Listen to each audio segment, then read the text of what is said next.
ना हमें सीहोर बाबा के धाम कुबरेश्वर धाम लेकर आ गई। रुद्राक्ष दिलवाया,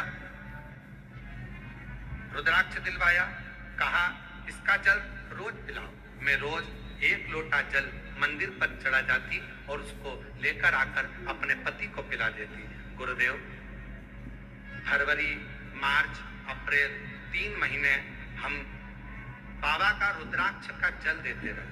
डॉक्टर ने तो कह दिया था कि 8 से 10 दिन में चले जाएगा, पूरा लीवर सड़ चुका है, इसको घर ले जाओ, कोई इलाज नहीं। हम उसको घर ले आए, पर 3 महीने, क्योंकि कहते हैं कि कुबरेश्वर धाम आने वाले की झोली बाबा 3 महीने में भर देता है।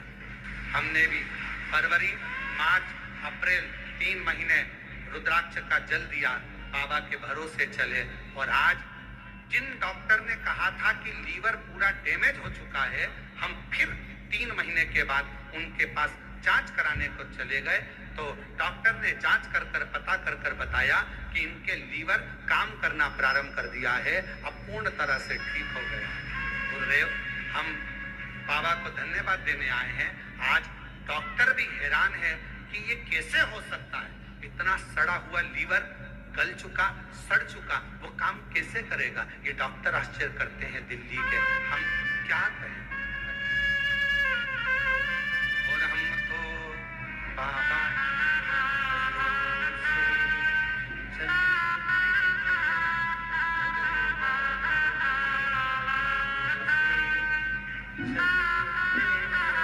और महादेव नमन चरणों में, महादेव नमन चरणों में, स्वीकार कीजिए सबका किया है मेरा, उद्धार कीजिए, उद्धार कीजिए। है त्रिपुंडधारी, है त्रिशूलधारी, है त्रिपुंडधारी, है त्रिशूलधारी। आप उससे विनय तो करो। एक पत्र और बड़ा सुंदर कहा है, गुरुजी, मैं कौशल्या 55 साल की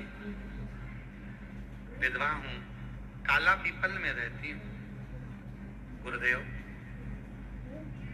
2020 में लड़की की शादी खंडवा कर। लड़की बोली, मम्मी आपके पास में कुछ भी नहीं है, रोज थोड़ा सा गेहूं लाती हो कहीं से, रोटी बनाकर खा लेती हो। मेरी सास सीहोर वाले पंडित जी मिश्रा जी को सुनती है, सीहोर तो काला पीपल के पास है, माँ तू जाया कर। गुरुदेव, मेरी बेटी ने कहा तो मैं आपको जानती नहीं थी गुरुदेव, तब मैं पहली बार मोबाइल पर देखकर कुबरेश्वर धाम आई और बाबा का जल चढ़ाया। गुरुदेव, मेरे 5 किलो गेहूं लाने के लिए भी धन नहीं था कि 5 किलो गेहूं में लेकर आ सकूं, मेरी सामर्थ्य था नहीं। पर जब से मेरे बाबा के धाम पर आती हूँ, आज मैं 5 कुंटल गेहूं की रोटियां बनाकर दूसरे को खिलाने की सामर्थ्यता नहीं। गुरुदेव, आज मैं 5 कुंटल आटा का भी लाकर लोगों को भोजन कराने की सामर्थ्यता नहीं। गुरुदेव, 10 साल से मुझे खांसी की बीमारी थी, कुछ था तो सरी नहीं तो इलाज करवा नहीं सकती थी, तो 10 साल से खांसी ही खांसी चलती थी। डॉक्टर ने तो बहुत कुछ कह दिया था, पर बाबा के धाम पर आकर झाड़ू लगा देती, उसी की मिट्टी को अपने गले पर लगा लेती, और आज बाबा की कृपा से खांसी की बीमारी मेरी पूर्ण ठीक हो। मैं शिव को नमन करता। गुरुदेव, मेरी बेटी बहुत मानती है, शिव का स्मरण करती। आप क्या लेकर आए यहाँ? बाबा ने क्या मंगवाया आपसे? कुछ। कुबरेश्वर धाम से कभी किसी के घर पर फोन गया कि आप पैसे दीजिए? जम के तो बोलो। कुबरेश्वर धाम से कभी किसी के पास फोन गया कि चावल लेकर आना? कुबरेश्वर धाम से कभी किसी के पास फोन गया कि गेहूं लेकर आना? कुबरेश्वर धाम से कभी किसी के पास फोन गया कि घी लेकर आना? कुबरेश्वर धाम से कभी किसी के दरवाजे पर जाकर ना तो कुबेरेश्वर धाम की रसीद आपके दरवाजे पर जाकर काटी जाती है, ना हमारी इस विठलेश सेवा समिति से, ना हमारे द्वारा किसी के दरवाजे पर भेजकर कोई पैसा मांगा जाता है। बाबा तुम्हारी झोली जब भंडार भर दे, तुम्हारा दिल कर जाए, तब गौ माता के लिए दो, तब भंडारे में दो, तब निर्माण के लिए दो। बाकी तुम्हारे पास जब मेरा बाबा दे दे, और हम तो सबसे कहते हैं तुम बीमार हो, तुम्हारे शरीर में रोग है, कष्ट है, आप बाबा के दरवाजे पर मत आओ, आप अपने घर में रहो, तुम्हारे घर के किसी व्यक्ति को भेजकर रुद्राक्ष मंगवा लो। जब मेरा कुबेर भंडारी रुद्राक्ष के जल से तुम में बल दे दे और तुम्हारे रोग का निवारण कर दे, तब तुम कुबेरेश्वर धाम आओ, तब प्रणाम करने। ऐसे बाबा उसके दरवाजे पर आकर प्रणाम कर, से उठाकर करोड़पति बना सकता है, तो हम तुम्हारे आगे क्यों हाथ फैलाएंगे, उसके आगे झोली फैलाकर ना मार लेंगे, उससे ना कहेंगे, उसके आश्रित होकर आश्रित। कितनी कृपा है उसकी, कितनी कृपा। यहाँ आने वाला कभी खाली नहीं। हो सकता है थोड़ी फाइल मोटी होगी तो पढ़ने में समय लग रहा होगा, पर विश्वास के साथ में अगर उसके दरवाजे पर तुम आते रहे, कहते रहे, प्रणाम करते रहे, उसकी सेवा करते रहे, तो खाली तो नहीं रख सकता। एक ना एक दिन हाथ पकड़कर किस सिंहासन पर, किस गादी पर बिठाएगा, तुम भी नहीं समझ पाओगे कि कहाँ बैठ गए। किस भक्ति एक पत्र है, अच्छा है।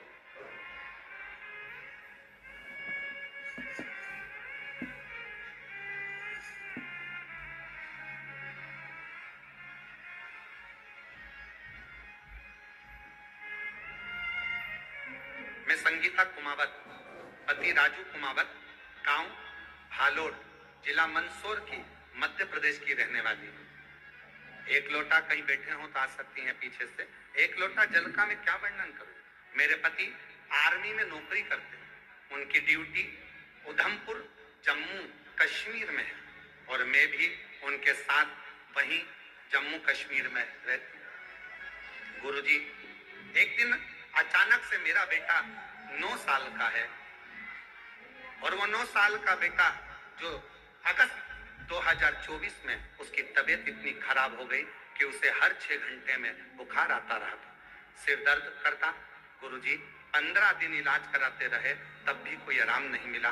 फिर हम उसे आर्मी के कमान हॉस्पिटल उधमपुर में भर्ती कराया, तो भी हॉस्पिटल में 5 दिन से भर्ती रखा, तो भी गुरुजी डॉक्टर कुछ पता न कर पाए कि बीमारी क्या है, और तबीयत खराब होती जा रही थी। अचानक से ऑक्सीजन कम हो गई, और ऑक्सीजन कम होते से ही उसका शरीर बिगड़ गया और उसको वेंटिलेटर पर डाल दिया गया। वेंटिलेटर पर डालकर अचानक से वेंटिलेटर पर उसको झटके आने लगे। झटके आते आते डॉक्टर ने जब इलाज करा तो कहा कि इसका ब्रेन टेस्ट करना पड़ेगा। मालूम पड़ा कि एमआरआई करा और ब्रेन में बीमारियां बता दी गई, इसलिए इसके झटके आना चालू हो गए और इसको वेंटिलेटर पर डाल दिया। मेरा 9 साल का लड़का वेंटिलेटर पर पड़ा रहा। गुरुजी, हम दोनों पति पत्नी खूब रोते, खूब रोते। बच्चा वेंटिलेटर पर, झटके आ रहे हैं, ब्रेन बेकार बता दिया डॉक्टर ने। करते क्या?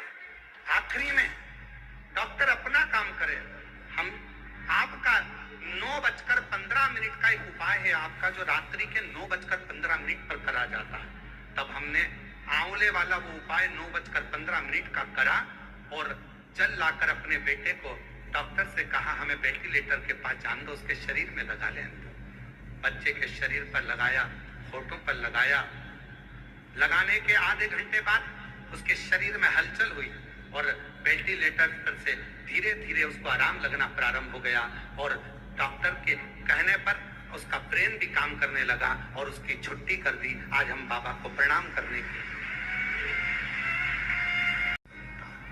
जब आंख बंद कर कर कथा के पंडाल में बैठकर श्री शिवाय नमस्तुभ्यम कहकर आप कहते हो मेरा सब दुख काटो, और मौन हो जाते हो कुछ देर के लिए, और जब उससे अपने दिल की बात कहते हो ना, तब वो 3 महीने के अंदर तुम्हारी झोली भर ही देता।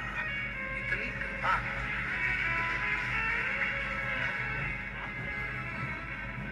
इतनी करुणा।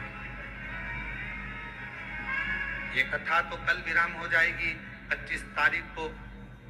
1 तारीख से अग्रवाल धर्मशाला की कथा रहेगी, उसमें आना नहीं क्योंकि जगह मिलती नहीं, छोटा सा हॉल रहता है, रोड पर लोग बैठते हैं।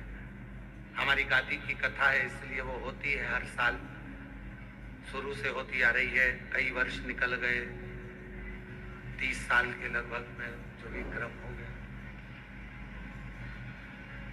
वो 7 तारीख तक चलेगी, फिर 9 तारीख से वो 7 तारीख तक चलेगी, फिर 9 तारीख से कथा भीलवाड़ा राजस्थान में प्रारंभ हो जाएगी। 7 दिन की राजस्थान वालों को पितृपक्ष में ना जाने कौन सा पुण्य भीलवाड़ा वालों ने करा होगा, जो आसपास के क्षेत्र का कल्याण करने की कथा हो। मेवाड़ की पवित्र भूमि पर वो कथा मेवाड़ वासियों को आनंद फल देगी। पितृपक्ष की जितनी भी कथा होती है उसमें हम कहते हैं कि अपने साथ एक फोटो अपने पूर्वजों का लेकर बैठा करो गोदी में, प्रयास करो। शिव कथा भगवान शंकर का प्रतिबिंब कथा, वो कथा 9 तारीख से 15 तारीख तक चलेगी। फिर 17 तारीख से 5 दिवसीय कथा ऑनलाइन किस जगह से होगी वो हम बता देंगे, पर ऑनलाइन हो तो ऑनलाइन को ऑनलाइन जैसी अपने घरों पर रहकर बड़े भाव से कथा का लाभ लेकर आप उसे विश्वास के साथ शिव से अपने मन की बात कहिए, विश्वास के साथ। एक भरोसा बहुत बड़ी चीज है। कर्जा मुक्ति के लिए अगर आप सदानंद कार्तिकेय जी का छठ का प्रयोग कर रहे हो